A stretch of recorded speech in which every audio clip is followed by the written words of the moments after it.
चलिए भाई, आज हम लोग जो है नया चैप्टर पढ़ेंगे, मोशन इन स्ट्रेट लाइन। इसके पहले हम लोग एरर्स, डायमेंशंस, यूनिट्स ये सब पढ़ चुके हैं। मैथमेटिकल टूल्स बहुत सारी चीज़ जान चुके हैं। उसी क्रम में क्या आगे बढ़ेंगे, जो हमारा है मैकेनिक्स है, और इस मैकेनिक्स कई पार्ट हैं, जिसमें होता है सॉलिड मैकेनिक्स, फ्लूइड मैकेनिक्स। तो पहले हमारा चल रहा है सॉलिड मैकेनिक्स, ठीक है। मैकेनिक्स में क्या चलिए, जहाँ पर काइनेटिक एनर्जी होगी और पोटेंशियल एनर्जी होगी, ज़्यादा इन्हीं का मिल रहेगा इसमें। अब एनर्जी क्यों है, कैसे है, तो उसमें कौन कौन से कंपोनेंट है, जैसे वेलोसिटी है, एक्सेलरेशन है, बहुत सारी चीज़ इसमें आएगा। तो first you know what is mechanics. पहले हम क्या कहते हैं, मैकेनिक्स क्या है, मैकेनिक्स की कौन कौन सी ब्रांच हैं, इसको जानेंगे, फिर वन बाई वन आगे बढ़ेंगे, ठीक है ना। तो पहला हमारा क्या है, फर्स्ट हमारा है मैकेनिक्स है। तो हमारी क्या हो जाएगी, डेफिनेशन हो जाएगी मैकेनिक्स की, the branch of physics in which we study condition of rest, we study the condition of rest और motion of material object is known as mechanics. Means कोई ऑब्जेक्ट है, रेस्ट में है, मोशन में है, उस पर कौन कौन से फोर्स लग रहे हैं, कई चीज देखेंगे, ठीक है। तो इस पूरे इसलिए क्या बोलते हैं, उसे बोलते हैं मैकेनिक्स बोलते हैं। अब अगेन क्या है, मैकेनिक्स क्या थ्री टाइप्स होती है। पहला आपका है स्टैटिक्स, अगर मान ली कोई ऑब्जेक्ट स्टैटिक पोजिशन पे है और अगर कंटिन्यू में मूव कर रही है, मीन्स क्या टोटल फोर्स उस पर कितना हो जाए, जीरो, ठीक है। अगर कोई चीज देखो स्टैटिक पे है, क्या होगी, if the total force acting on any object is zero, उसे बोलते हैं पोजीशन ऑफ इक्विलिब्रियम। अब पोजीशन ऑफ इक्विलिब्रियम मीनिंग क्या होती है, पोजीशन इक्विलिब्रियम मीन्स हो गया कोई बॉडी क्या है, अगर किसी भी पोजीशन में है, अगर उस पर रिजल्टेंट फोर्स कितना हो जाए, जीरो हो जाए। जैसे मान लो कोई बुक है या कोई पेन है, मान लो पेन ही है, हाथ रखी हुई है, तो जितना फोर्स लगा रही नीचे, हाथ उतने फोर्स लगा रहा ऊपर, that's it is going on rest position. अगर मान ली कोई ऑब्जेक्ट क्या मूव कर रही है, मूव करते समय उस पर टोटल फोर्स जीरो हो जाए, तो क्या हो गया, तो बॉडी हमेशा उसी मूविंग कंडीशन में बनी रहेगी, ठीक है। 9th का आप लोग पढ़ा होगा इसको, इसे बोलते हैं इनर्शिया मोशन बोलते हैं। तो उसी क्या बोलते हैं, उसे बोलते हैं पोजीशन ऑफ इक्विलिब्रियम, अर्थात जिस पोजीशन में बॉडी है हमेशा उसी पोजीशन में बनी रहेगी, तो that position is known as position of equilibrium. This may be static position और this may be moving, if moving then continuous in same state of motion, in that condition total और resultant force कितना उसमें हो जाएगा, zero हो जाएगा। कोई ऐसा एग्जाम्पल जैसे आप पढ़े सैटेलाइट, जैसे क्या, जैसे होता है आर्टिफिशियल सैटेलाइट, जब उसको छोड़ा जाता है अर्थ से ऊपर, जब वो पहुंचती है अपने ऑर्बिट में, तो अर्थ के चारों ओर मूव करती है in the absence of any fuel. Fuel नहीं चाहिए, क्यों, क्योंकि ऊपर पहुंचने के बाद उसे कोई वहाँ पे कोई अपोजिंग फोर्स नहीं होता है, वहाँ एटमॉस्फेयर नहीं होता है, इसलिए क्या है, वो सैटेलाइट हमेशा एक उसी निश्चित वेलोसिटी से जिससे उसको लॉन्च किया जाता है, उस ऑर्बिट में वो क्या होगी, उसी फिक्स वेलोसिटी से चलती रहेगी। That is also known as position of equilibrium. तो हमारा ये चीज क्या आएगा, जो पोजीशन ऑफ इक्विलिब्रियम वाला केस है, ये आएगा स्टैटिक्स में। फिर क्या दूसरा आता है ब्रांच, क्या होती है, काइनेमेटिक्स। काइनेमेटिक्स क्या है, ये हो गया द ब्रांच ऑफ फिजिक्स या the branch of mechanics in which we study the motion of any object without considering the cause of motion. Just know what the meaning of cause of motion. Body move कर रही है, लेकिन उसके move करने का cause क्या हमको consider नहीं करना है। जैसे आपने बहुत सारे क्वेश्चन लगाया है 9th में या पहले भी, क्या देखते हैं, इसमें क्वेश्चन दिया जाता है कि body starts motion with initial velocity 5 metre per second, it have constant acceleration, क्या हो गया, 3 मीटर पर सेकंड स्क्वायर। अब देखिए इसमें अगर एक्सेलरेशन आ रहा है, जिसमें what, this velocity continuous increase हो रही है। अगर वेलोसिटी इसकी कंटिन्यूस इंक्रीज हो रही है, तो सर्टेनली कोई न कोई बाहर से फोर्स लगाया जा रहा होगा, लेकिन फोर्स कौन लगा रहा है, कहाँ लगा रहा है, कैसे लगा है, हमको इससे कोई मतलब नहीं है। हमें मतलब क्या है, बस उसमें एक्सेलरेशन है। या कोई बॉडी रिटार्डेड हो रही है, माने उसमें डी एक्सेलरेशन लग रहा है, तो डी एक्सेलरेशन कौन लगा रहा है, उल्टा फोर्स कौन लगा रहा है, हमको इसके बारे में नहीं सोचना है, केवल क्या देखना है, बस मोशन हो रहा है, दैट्स हो रहा है, ठीक है। इनिशियल वेलोसिटी है तो है, कहाँ से आई इसका मतलब नहीं है, इसी बोलते हैं विदाउट कॉज ऑफ मोशन, ठीक है। इसलिए क्या, the branch of mechanics in which we study the motion of object without considering the cause of motion is known as kinematics बोलते हैं। सेकंड द डायनेमिक्स, इसमें क्या हो गया, डायनेमिक्स में जो होता है इसी उल्टा हो गया। हाँ, the branch of physics in which we study the motion of object with considering the cause of motion. इसमें फोर्स आएगा, हाँ, फ्रिक्शन फोर्स आएगा, विघटन आएगा, कैसे कैसे वेलोसिटी इंक्रीज हो रही, क्यों इंक्रीज हुई, ये सब पढ़ना पड़ेगा। तो इसलिए चूंकि ये लॉन्ग प्रक्रिया है, काफ़ी इसमें कई चीज़ें आती हैं, इसलिए दोनों के अलग अलग ब्रांच बना दिए गए। ठीक है, तो इस प्रकार से this mechanics is 3 type. First one statics, second one kinematics and third one dynamics. Okay, just note down, लिखते हैं भाई इसको डेफिनेशन। तो भाई हमारा क्या हो गया, टाइप्स ऑफ मैकेनिक्स हो जाएगा। फर्स्ट वन क्या है, पहला हमारा स्टैटिक्स है, जो क्या होता है, the branch of mechanics in which we study the position of rest और इन इक्विलिब्रियम। रेस्ट मीन्स क्या है, बॉडी अगर स्टैटिक है तो भी क्या होगा, टोटल फोर्स 0 होगा। अगर वो मूव कर रही है तो उसका भी रिजल्टेंट फोर्स कितना होना चाहिए, 0 होना चाहिए। ठीक है ना, अभी दिया गया ना, even when they are under the action of several forces, अगर उस पर कई फोर्स लग रहा है फिर भी क्या है, resultant force 0, then body going on continue in position of rest और in continue position of motion, both are coming in the statics. Okay, next क्या है, अगला हमारा क्या है, kinematics. What is this, the branch of mechanics in which we study the motion of object without considering the cause of motion. Example दिया हमने आपको कि बॉडी मूव कर रही है, उसमें कितना एक्सेलरेशन है, कितनी इनिशियल वेलोसिटी है, कितनी करंट वेलोसिटी है, कितना टाइम लिया, ये सब देखना है। लेकिन इन सब के पीछे रीजन क्या है, टाइम इन द सेंस कौन तेज चल रहा है, जल्दी दौड़ पूरा कर लिया, धीमे धीरे चल रहा है, तो उन्हें क्या है, लेकिन इनके पीछे रीजन क्या है, हमको इस रीजन पर ध्यान नहीं देना है। तो that is known as without considering cause of motion, उसे क्या बोलेंगे, उसे बोलते हैं kinematics. I this clear. Next का डायनामिक्स क्या है, the branch of physics in which we study, same thing given, we study the motion of object with considering the cause of motion. Means motion का cause इसमें लिया जाएगा, जिसमें friction आएगा, viscous force आएगा, सिंपल लीनियर फोर्स आएगा, torque आएगा, बहुत सारी चीजें आएंगी। कोई घूम रही तो वहां क्या होता है, टॉर्क आता है, moment of force, linear momentum है, एंगुलर मोमेंटम है, इम्पल्स है, so many types of physical phenomena और एक्टिंग। तो उसे देखेंगे तो उसे क्या बोलते हैं, उसे बोलते हैं काज ऑफ मोशन। तो उसे क्या बोलेंगे, उस सबको रखा जाएगा डायनेमिक्स में। ओके ना, तो इस प्रकार से क्या है, फिर मैकेनिक्स अगेन क्या है, ये तुम्हारा physically these are types for this solid, ऐसे आता है। फ्लूइड मैकेनिक्स वही पढ़ा जाएगा उसको। तो हमारा क्या हो गया, ये तो हो गया आपका मैकेनिक्स के टाइप्स हो गए। फिटनेस क्या, उसके बाद आएगा हमारा एक और देखो, कंसेप्ट ऑफ पॉइंट ऑब्जेक्ट। ये क्या होता है, ठीक है, ये बहुत इंपॉर्टेंट चीज है, बार बार आता रहेगा, चीजों को माना जाएगा, चीज क्या माना जाएगा, this is a point object. What is meaning of point object, तो देखते हैं इसको। ओके, क्या होगा, this is the point object when the size of any object is very small और you can say negligible in comparison to another object, then it is known as point object. What is physical meaning, just you know, इसको physically समझिए, क्योंकि point point क्या, point ये notation है dimensionless, जिसमें कोई ना तो लेंथ है, ना तो विड्थ है, ना तो हाइट है, उसे क्या बोलते हैं, उसे बोलते हैं पॉइंट बोलते हैं। तो क्या पॉइंट ऑब्जेक्ट में कोई लेंथ विड्थ हाइट कुछ नहीं रहेगी, उसका साइज क्या बिल्कुल 0 रहेगा।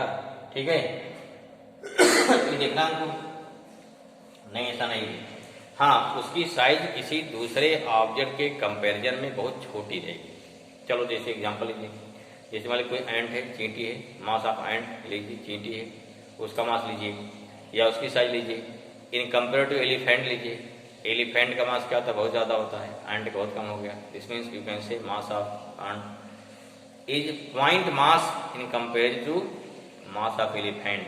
अगर साइज बात करोगे, साइज क्या हो गया, साइज ऑफ एंट का हो गया, जो एंट की साइज होगी वो क्या होगी, कंपेयर टू एलिफेंट कैसा हो गया, पॉइंट साइज होगी, वो छोटी साइज होगी। That's why you can consider ant here क्या है, ant is the point object in comparison to elephant, उसे कंपेयर में, ठीक है, या point mass. In the same way no doubt elephant कई कुंतल का है, बहुत भारी है, ठीक है, but if we compare the mass of elephant with mass of earth, तो सोचिए मास ऑफ अर्थ बहुत बड़ा है, बहुत ज्यादा है, ठीक, मास ऑफ अर्थ के कंपैरिजन में मास ऑफ एलिफेंट क्या हो जाएगा, just like point object. Clear हुआ, just like point mass.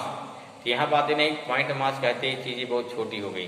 Point mass कह रहा है तो तुमसे में क्या, या पॉइंट ऑब्जेक्ट बोल रहे हैं, हम उसका कंपेरिजन किसी एक बहुत बड़े चीज से कर रहे हैं। जैसे दे दिया कोई 5 kg क्या, मान लीजिए 5 किलो का कोई स्फेयर हो गया, ये 5 kg का आयरन स्फेयर है। If sphere considered as a point object, this means what, this means कि हम इस स्फेयर को या इस स्फेयर के मास का इस स्फेयर के साइज का कंपैरिजन हम जिससे भी कर रहे हैं, उसकी साइज क्या है, उसकी साइज बहुत बड़ी है। ठीक है, जैसे आप कहते हैं ग्रेविटेशन, ध्यान है, लॉ ऑफ ग्रेविटेशन आप 9th पढ़े हैं, किसके लागू होता है, ये लागू होता है फॉर पॉइंट मासेस के लिए। ध्यान दीजिए, पॉइंट मासेस में क्या, मास बहुत छोटा नहीं बल्कि आप कैसे whole mass concentrated at the centre of at object ना। ठीक है, जैसे अर्थ है, अब क्या मानते हैं, अर्थ का टोटल मास क्या बोलते हैं, सेंटर पे होगा, और कई मास नहीं भी अर्थ का टोटल मास क्या कंसिडर करते हैं, अर्थ का। मीन्स अगर अर्थ के मास से कैसे कंपेयर करेंगे तो क्या मानेंगे, और कि अर्थ है क्या पॉइंट। जैसे अर्थ क्या है, अगर बात करो अर्थ और सन की, देखिए सन क्या है, अर्थ से बहुत बड़ा है। अगर हम अर्थ के मास को सन के मास से कंपेयर करेंगे, जस्ट लाइक पॉइंट मास। ठीक है, या अब नहीं विश्वास हुआ, सिंपल ज्यादा सोचिए कि सन बताते हैं क्या, कि सन जो है अर्थ से बहुत बड़ा है। अर्थ क्या है, सन का एक छोटा पार्ट है। अगर अर्थ सन का एक छोटा पार्ट है, सुबह देखिए उठ के, सुबह जो सन दिखाई पड़ता है एक छोटा सा स्पेयर दिखाई पड़ता है। ठीक है, अगर हम अर्थ से सन को देख रहे हैं, एक छोटा सा स्पेयर दिखाई पड़ रहा है जो कि अर्थ से बहुत बड़ा है। आप जरा पहुंचो, सन पे पहुंच नहीं सकते हैं, जस्ट इमेजिन अगर हम सन से जा करके सूर्य पर पहुंच करके वहां से जब अर्थ को देखेंगे क्या दिखाई पड़ेगा, और छोटा, बहुत छोटा दिखाई पड़ेगा। या सिंपल देखो भाई, स्टार्स हैं, स्टार्स हम यहाँ देखते हैं कितने छोटे दिखाई पड़ते हैं, जबकि स्टार की साइज जो है सन से ही बड़ी है। ठीक है, अर्थ बहुत बड़ी है, but that star which are seeing very very small size just like behave as a point object. I hope this concept we are clear. Okay, इसी बोलते हैं, इसी बोलते हैं कंसेप्ट ऑफ पॉइंट ऑब्जेक्ट। जहां भी पॉइंट ऑब्जेक्ट बात आएगी, this means the size of that object is very small in compare to another object and the whole mass concentrate at the center of that object। ठीक है, बाद में उसे क्या बोलेंगे, उसे बोलते हैं centre of mass. I chapter पढ़ेंगे, जिसमें क्या मिलेगा, सेंटर ऑफ मास, या बोलते हैं सेंटर ऑफ ग्रेविटी। ठीक है, जहां पर क्या उसका टोटल वेट काम करेगा उसे बोलेंगे सेंटर ऑफ ग्रेविटी। जहां पर टोटल मास उसका ऐड करेगा उसे बोलते हैं सेंटर ऑफ मास। जैसे भाई जो पेन है 21 पॉइंट पर बैलेंस होगी, वही सेंटर ऑफ मास हो गया, वही टोटल मास हो गया। इसमें इसमें क्या माना जाएगा, इसका होल मास इसी पे कंसंट्रेट कर रही है। ठीक है, चलिए, तो ये आपका कंसेप्ट हो गया पॉइंट ऑब्जेक्ट का। ओके, ठीक है, नेक्स्ट क्या है, मोशन इन वन डायमेंशन। ठीक, there are 3 types of motion: motion in 1 dimension, motion in 2 dimensions, motion in 3 dimensions। ठीक है, what is 1 dimension? Just we know there are 3 coordinate axis ना, 3 coordinate axis. कौन कौन सी है, कौन कोऑर्डिनेट है, ये एक्स एक्सिस है, वाई एक्सिस है और z axis. And all 3 axis are mutually perpendicular. जो तीनों एक्सिस म्यूचुअली परपेंडिकुलर हैं, उसी के द्वारा क्या करना है, उसी के माध्यम से हमको किसी भी ऑब्जेक्ट का मोशन शो करना है। तो first of all, what is motion of 1 dimension? Is the motion of any object can B represented by only 1 coordinate out of 3 mutually perpendicular coordinates। ठीक है ना, जो तीनों कोऑर्डिनेट में से किसी एक कोऑर्डिनेट से अगर किसी ऑब्जेक्ट के मोशन को हम शो कर सकते हैं, उसे क्या बोलते हैं, उसे बोलते हैं 1 डायमेंशनल मोशन, या बोलते हैं मोशन इन 1 डायमेंशन। ठीक है, जैसे देखिए कोई चीज क्या है, motion of the motor car on the straight road, या motion of train on the straight track. कोई चीज सीधे जा रही है ऊपर, वो भी 1 डायमेंशन हो गया। कोई चीज फ्री फॉल हो रही है, सीधे आ रही है, वो भी क्या 1 डायमेंशन हो गया। मीन्स जिस मोशन को हम ओनली 1 डायमेंशन से दिखा सकते हैं या जिसे 1 कोऑर्डिनेट से शो कर सकते हैं, उसे बोलते हैं motion in 1 dimension. Okay, next क्या लेंगे, मोशन ऑफ 2 डायमेंशन, या उसे बोलेंगे 2 डायमेंशनल मोशन। तो सेम डिफाइन करेंगे, बोलो क्या, 2 dimensional motion, or you can say motion in 2 dimension or 2-dimensional motion. If the motion of any object can be represented by 2 coordinates 2 coordinates out of 3 mutually perpendicular coordinates is known as 2-dimensional motion। क्या बोलेंगे इसे बोलते हैं 2-dimensional motion। For example motion of an ant on the floor, जैसे चींटी है कोई चल रही, मान चींटी चल रही किसी फ्लोर पर, इधर हो गया x, इधर हो गया y, फ्लोर क्या हो गया हमारा x y गया। अगर यहाँ z हो गया, ठीक है, z हो गया, मान लीजिए हमारा बोर्ड है, बोर्ड में क्या हो गया, देखिए मान लीजिए इधर क्या हो गया, इधर x हो गया, इधर y हो गया, ठीक है, इधर क्या z हो जाएगा। तो यहाँ क्या है, अगर x और y हो गया तो क्या हो गया, x y हो जाएगा। या इसको z मान लो, इधर x मान लिया, x z हो जाएगा। तो इस प्रकार से वॉल पर कोई चीज चल रहा है तो वे क्या हो गया, 2-डायमेंशनल मोशन हो गया। क्लियर हुआ, ठीक है। हाँ, तो ऐसे क्या डिफाइन करेंगे, मोशन इन 3 डायमेंशन और यू कैन से 3-डायमेंशनल मोशन। तो नेक्स्ट क्या हमारा इसका होगा, मोशन इन 3 डायमेंशन और three dimensional motion.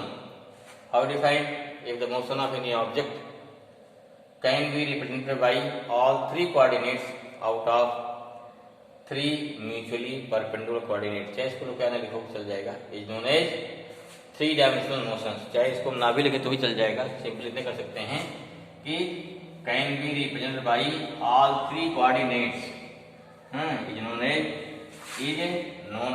Coordinates is known as 3-dimensional motion।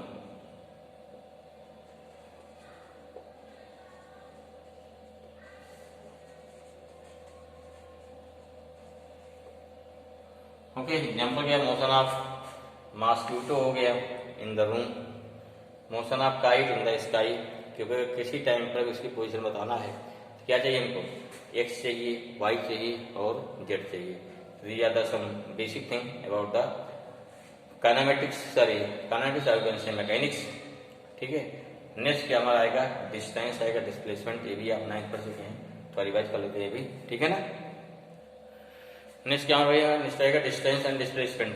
थोड़ी डिस्टेंस 9th पढ़ चुके, याद करिए थोड़ा, चलो फिर थोड़ा 10 बढ़ाइए भाई, दिमाग जोर डालिए। What is distance, simple thing, 2 point है।